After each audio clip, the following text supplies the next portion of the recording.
I pledge allegiance to the flag of the America I envision, one nation under God. And speaking of God, not just any old God, but the Christian God of the Bible. And speaking of the Bible, I pledge allegiance to an America where schools teach creationism, cause nobody can even understand that evolution stuff, and creationism's nice and simple like and easy enough for plain folk.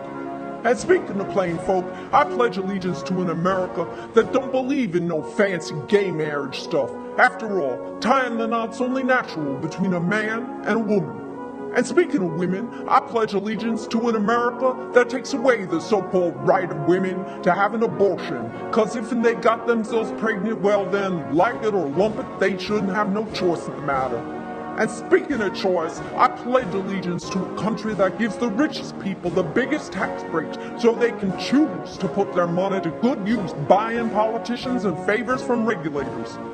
And speaking of regulators, now that I think about it, they've been getting in the way of the rich people too much, so I pledge allegiance to a country that's got no regulators. In fact, the only regulating in the country I'll pledge allegiance to is regulating the federal judges so the Congress can overturn the decisions of the Supreme Court. And speaking of overturning stuff, I say Social Security is just a Ponzi scheme and should be turned over to the states, where those state politicians can decide how to divvy up all them greenbacks.